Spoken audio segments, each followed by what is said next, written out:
We're going to look at Roofline model. We are going to look at the speed of light analysis, and we are also going to do these analyses on the kernels we have written in the previous videos.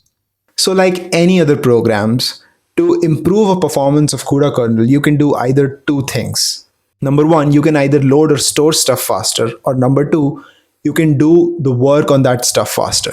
That's it. There is no third way. Loading or storing stuff relates to bandwidth. Bandwidth is defined as the number of bytes moved or number of bytes accessed from global memory per unit of time. Doing the work on the stuff relates to throughput. Throughput is defined as the number of operations per unit of time.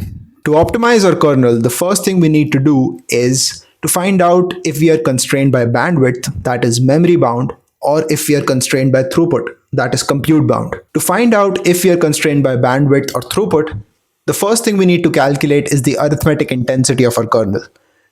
Arithmetic intensity is defined as the number of operations for every byte we access. So it's given by floating point operations per byte. Look at these three operations. The first one loads from yi and stores to xi, but it does not have any arithmetic operations. So its arithmetic intensity will be 0 divided by 8 bytes. The second one loads yi and stores to xi, but it also does one floating point operation. So its arithmetic intensity will be 1 divided by 8 bytes. The third one loads from both yi and zi, stores to xi, and it also does one floating point operation.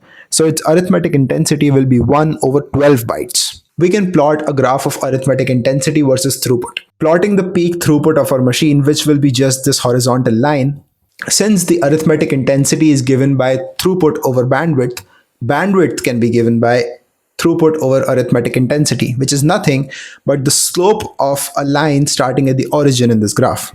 The intersection point of the peak bandwidth line and the peak throughput line is the point where the kernel switched from being memory bound to compute bound. In the examples we looked at above, the first one was just a copy without any operations, so it could lie somewhere here on the graph. The second one did one load and one store, but it also did one operation, so its arithmetic intensity will be greater than 0. The third one did two loads and one store, and it also did one operation, so its arithmetic intensity will be actually lower than the second one. If you have ever hung around the CUDA programming circles, you might have heard of this term called speed of light. It is basically a fancier way of comparing the kernel's performance to a peak theoretical maximum value that this machine can do. Let's first talk about why might we even want to consider speed of light. Say we have written a kernel which is 100 times slower than what this machine is capable of.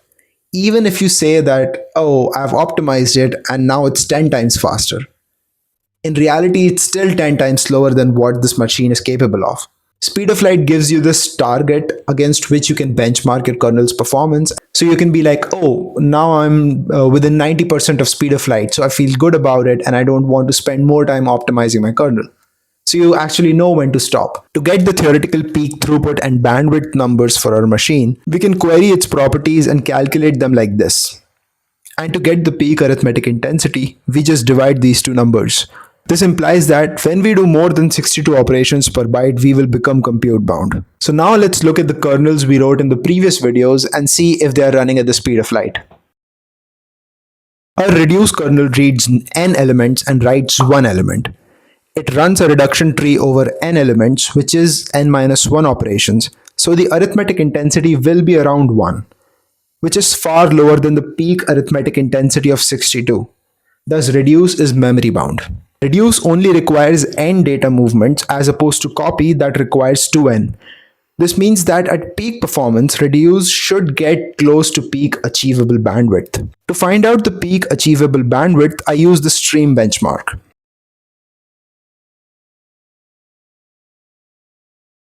So our reduced kernel is within 93% of speed of light. Nside compute also shows the number for speed of light. Let's try checking there. Nside gives us an even better percentage. Hierarchical scan is also memory bound, but it does 4n data movements. That means in the best case, we can expect it to achieve half of the copy bandwidth. And what do we get? Around 47%, which is not bad. Let's see what Nside has to say. The first upsweep pass achieves about 80%.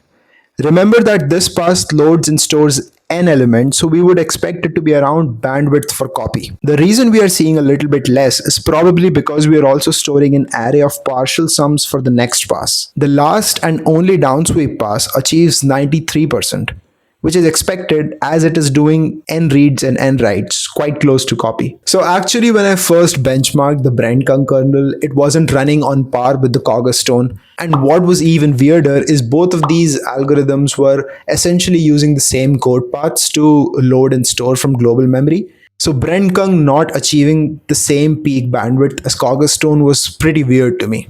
So I started tuning the kernel a little bit, and as soon as I moved the coarse factor from 4 to 5, it started reaching the peak bandwidth.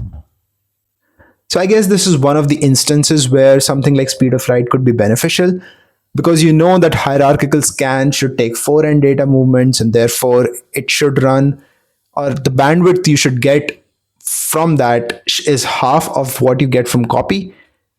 If you know these things, if you know these ballpark numbers, you can figure out if you're getting optimal performance, and if not, you can start to find out why. In the next video though, we are going to look at another scan algorithm for which the speed of flight analysis is not going to be as straightforward.